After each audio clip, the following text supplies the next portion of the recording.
Hello dear He's and Cheese, it's Josh, and we're going to be continuing the trend of looking at old computers with this NT4 Workstation from the mid to late 90s.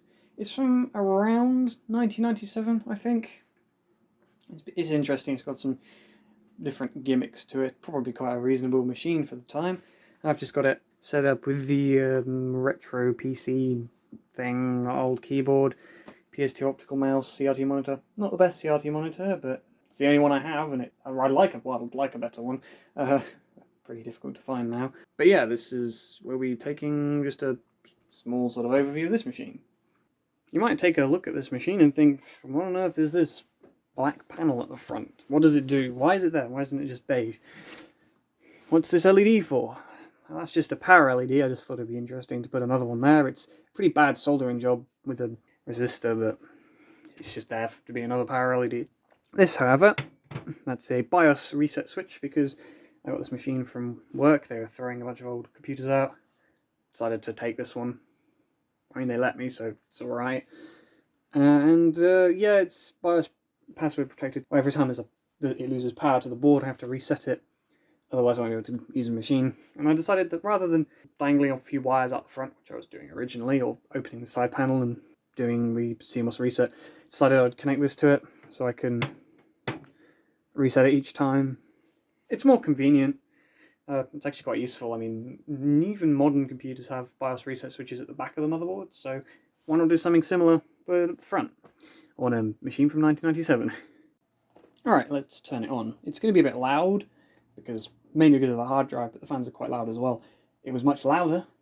I used to have some DC fans in there that were very loud. I actually managed to cut my finger on at one point. But let's power this on. It's a bit loud. As you can see, the power LED. Let's just rearrange this a bit. I must have accidentally put the switch in the wrong position because it's gone into the reset stage, but that's alright. 400 megahertz. It's a Pentium 2 Xeon. Clear password. Yes. Going to the main. The date's correct, which is strange. Pentium 2 Xeon, currently at 200 megahertz, but that's alright, we changed it back to 400. Pentium 2 Xeon, 128 megs of ECC SD RAM. I probably ought to upgrade that. We don't really need any of that. Exit save changes. Yes. And it'll tell me to replace the jumper, which is easy because it's just a flick the switch. And then reset. No, reset doesn't work. I'll power it off and power it on again. Yeah, there we go. Oh, that was fast. Usually it takes forever to do the memory initialization and everything. A little bit faster this time, which is good. Yep, we want that. NT detect version 4. NT. Very NT. Oh god, it doesn't want to focus on the screen. Hold on.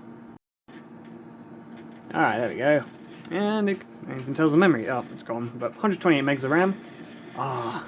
NT Workstation. Very nice. Control-Alt-Delete to log on. And no password because that's how I roll. Yeah, it's a bit bright, so we'll just... there we go. Welcome to Windows NT. Did you know you can use Paint and accessories to draw pictures and view bitmap files? That's actually quite hilarious. I love that. I love that you're going to be able to turn on your PC and it's like MS Paint, even though you're using stuff like Autodesk. Service failed to load. That's alright. You can close that now. Now, NT4 is quite interesting.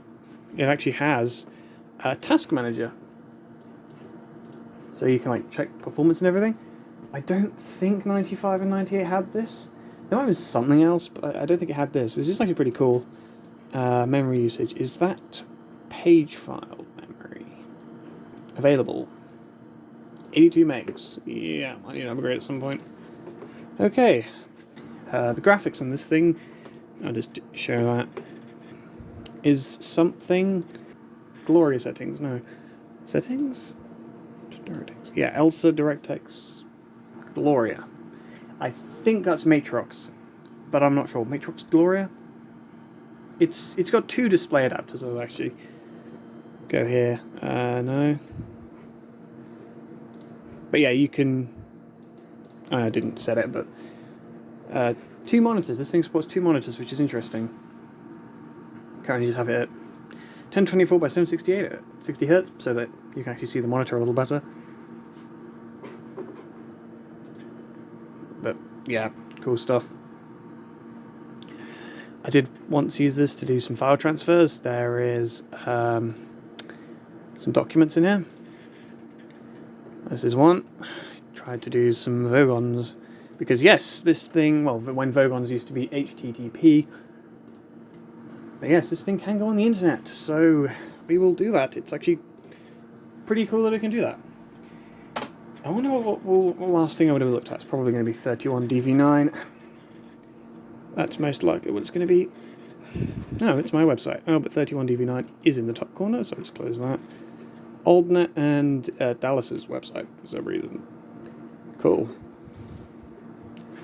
But yeah, obviously the YouTube videos don't load. But yeah, this is pretty cool.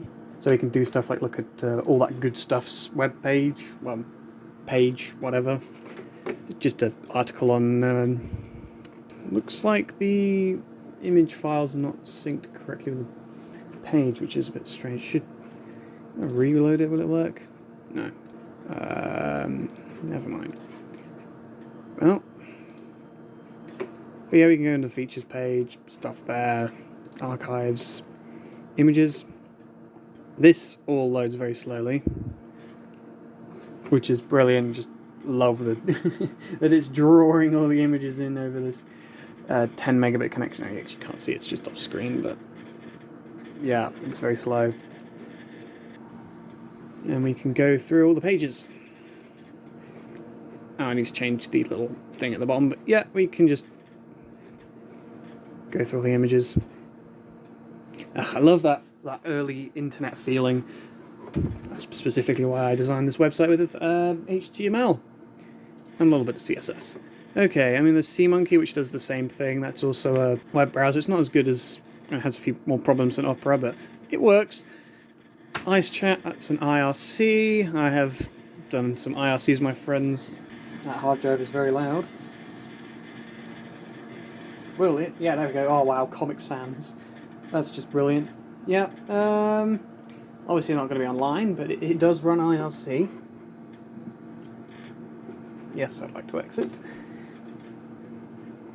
Did it have Word on it? I think it should have Word on it. Programs. Word. Turn the brightness down a little bit. That's better.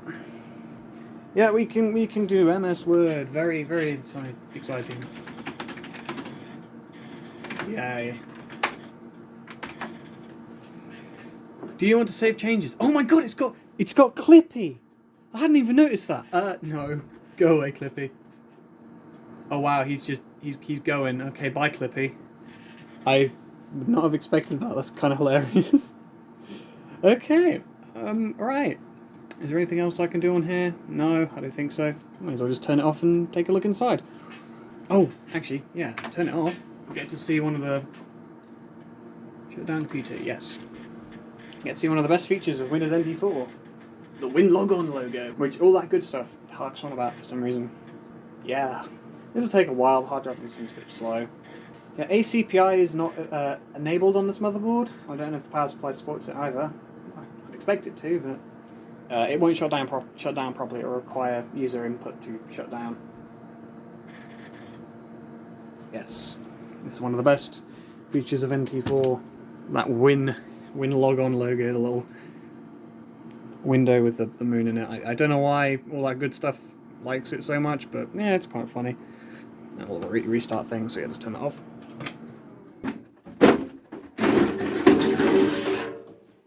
Right. There's the insides. Get a little closer, actually. There we go. These are the dual graphics cards. I think they're just display adapters and not actual graphics processors. I'm not sure. SCSI controller, that is a card at the bottom. I don't know if you can see it. Hold on. This card at the bottom, there's a PCM CIA controller. We have the Pentium 2 Xeon, which I'd like to upgrade. Single sticker memory, which I'd also like to upgrade. This actually has an AGP connector. I want to put this in it. It's an FX5200, which I know, sacrilege. It's like putting a GT710 in a Core 2 Duo build and calling it an XP gaming machine. But I want this for more practicality, which is the same sort of reason, but XP machines is a whole different story. I won't get into that in a moment. So yeah, I want to put a different graphics card in there, upgrade the CPUs. I've got these two Pentium 3 Xeons, 550 megahertz, 2 megs of cache, which is pretty damn fast. I think these are 1998. Yeah, this will turn into like a 1998 workstation, but I'm just always going to call it the NT4 workstation because it's always going to run NT4. Don't know if I should upgrade the power supply. It's a light-on 250 watts. It's 250 watts, which I'd imagine should be enough. It's not like this thing uses a huge amount of power. Here's my lazy fan arrangement. That one's a blue LED fan, so when it's dark, you can actually see it at the front. Actually, I might put that at the end. But yeah, I want to get rid of these graphics cards. I don't like them. I'd rather have just the, well, the FX5200. This actually has some graphics processing power, probably more than those. Those are from 1997, this is from 2003. Also, this has digital output, which means I can use high resolution displays, which I want to use with this. Yeah, I want to upgrade those, upgrade the memory, put new processors in, put a sound card in, because the onboard audio on this thing is terrible. Like, genuinely terrible. But yeah, that's all to come in the future, because this motherboard needs a BIOS update. At the moment, it can only do 500 MHz CPUs, 500 MHz Pentium 2 CPUs, and it can't do 5000 series FX graphics cards. So yeah, I'm going to probably get a Gotek floppy adapter in there. I'd rather use discs, but I don't have any discs. I get a Gotek floppy adapter and one of those cheap USB drive, put the disk image on there and update the BIOS to the latest version. This is an Intel 440 board. I think it's 440GX, I can't remember. It's an Intel 440 board. It's pretty decent. It's got onboard LAN, which means I don't have to put a LAN card in there. It's got USB, which means if I use the proper driver for it, I might actually be able to use USB drives on it. Yeah, there's lots of things I want to do with this machine. Lots of upgrades. But that's all for the future. This is just sort of an overview of the machine, and yeah, I guess I'll see you in the next one.